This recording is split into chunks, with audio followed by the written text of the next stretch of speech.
Hello প্রিয় দর্শক, স্বাগতম মজার গল্প ঘর। একটা ছোট্ট অনুরোধ, আমাদের এই মজার গল্প ঘর পেজটাকে ফলো করে রাখুন আর ইউটিউবে সাবস্ক্রাইব করে দিন।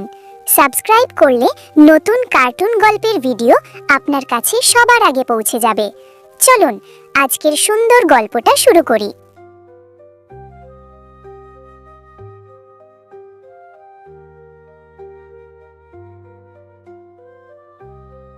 শীতের ভোর, কুয়াশায় ঢেকে আছে কালীগঞ্জের ছোট্ট গ্রাম।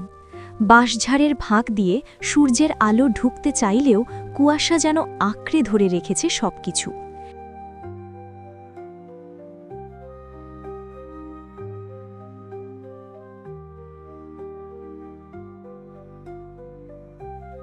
রিমি পুকুর ঘাটে কলসি ধুচ্ছিল। হঠাৎ পিছলে পড়ে যায়। ঠিক তখনই একটা হাত তাকে ধরে ফেলে। এই সাবধানে। রিমি অবাক হয়ে তাকায়।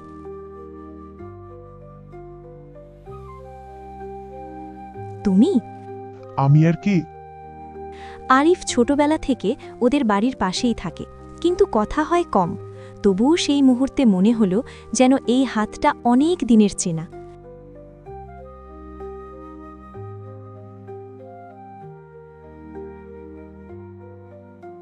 রিমি হেসে বলল, ধন্যবাদ। ধন্যবাদ না, পাশে আছি বললেই হয়। সেই প্রথম পাশে আছি কথাটা রিমির মনে আলাদা জায়গা করে নিল।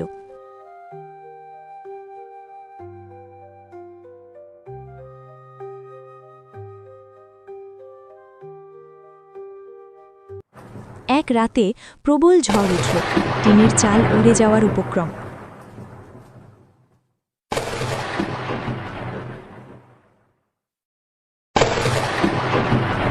রিমির বাবা শহরে, ঘরে শুধু রিমি আর তার মা। বজ্রপাতের শব্দে মা কেঁপে উঠলেন।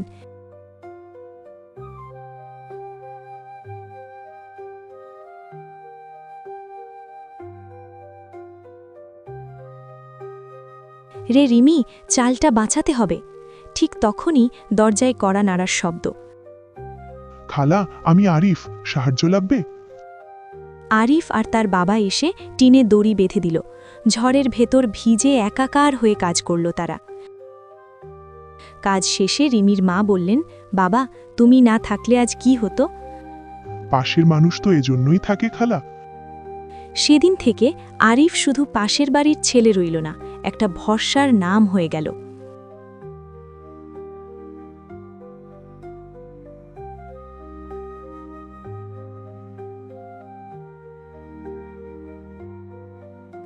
গ্রামের স্কুলে একদিন রিমিকে নিয়ে কয়েকজন মেয়ে ঠাট্টা করছিল।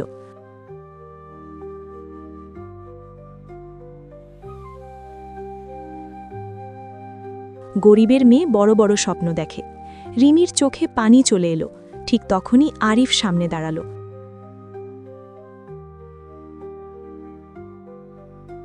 স্বপ্ন দেখতে টাকা লাগে নাকি? মানুষ হলে পাশে দাঁড়ানো লাগে। শিক্ষক এসে বিষয়টা থামালেন।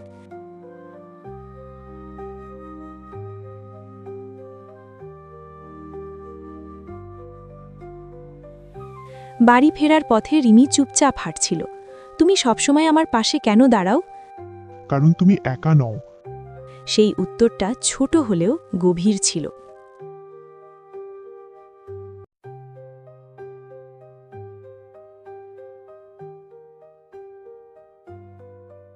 এসএসসি শেষে আরিফ শহরে পড়তে যাওয়ার সুযোগ পেল।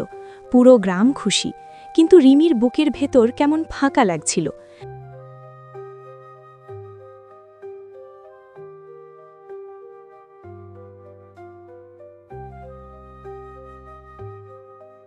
বিদায়ের দিন আরিফ বলল, আমি দূরে যাচ্ছি, কিন্তু পাশে থাকব। দূরে থেকে কেউ পাশে থাকে? মন দিয়ে থাকে। চিঠি আসতো মাঝে মাঝে।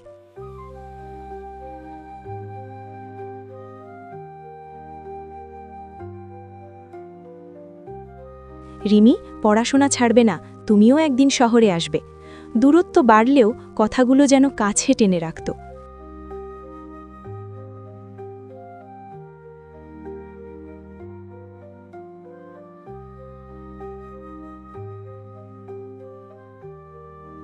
হঠাৎ রিমির বাবার অসুখ ধরা পড়ল, চিকিৎসার জন্য টাকা দরকার, জমি বিক্রির কথা উঠল। রিমি চিঠিতে সব লিখল।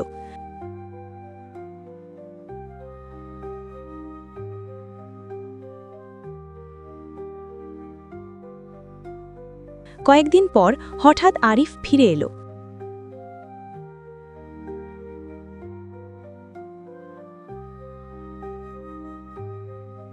চাচার চিকিৎসার খরচ আমি ব্যবস্থা করেছি। তুমি কেন করবে? কারণ তোমাদের কষ্ট দেখলে আমারও কষ্ট হয়। রিমির চোখ ভিজে গেল। সে প্রথমবার বুঝল পাশে থাকা শুধু কথায় নয়, কাজে প্রমাণ হয়।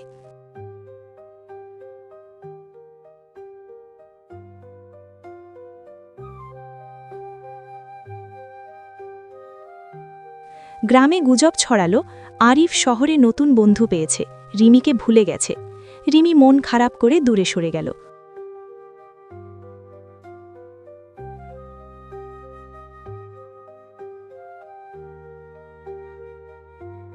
ফোন ধরত না।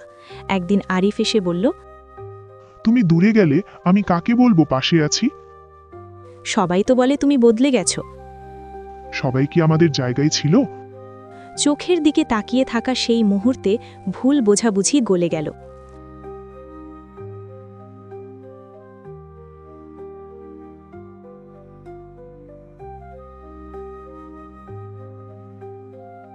আরিফ পড়াশোনা শেষ করে গ্রামে ফিরে এলো।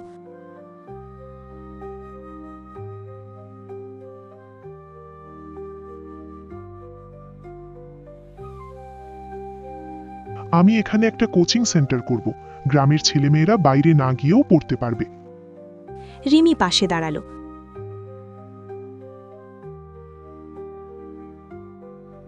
আমি পড়াবো ছোটদের।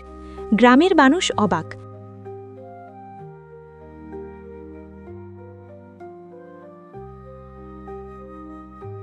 এরা শহরে গিয়ে ফিরে এলো কেন?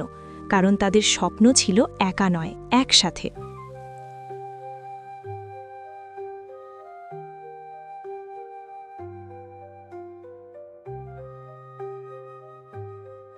কোচিং সেন্টার ভালো চলছিল। হঠাৎ বন্যা এলো, সব ভেসে যাওয়ার উপক্রম।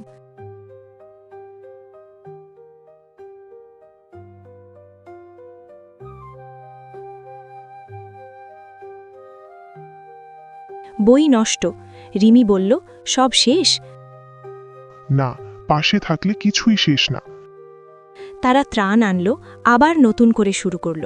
গ্রামের মানুষও এবার পাশে দাঁড়ালো।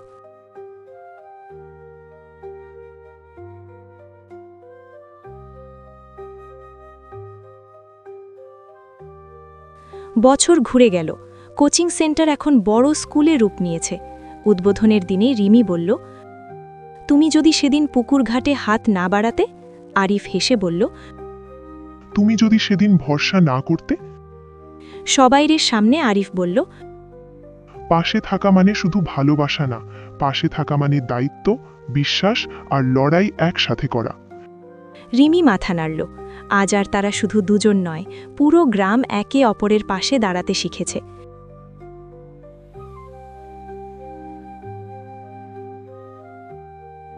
কুয়াশা ভেদ করে সূর্যের আলো পড়ে স্কুলের দেওয়ালে। লেখা থাকে, যেখানে মানুষ মানুষকে পাশে রাখে সেখানেই আলো জন্মায়।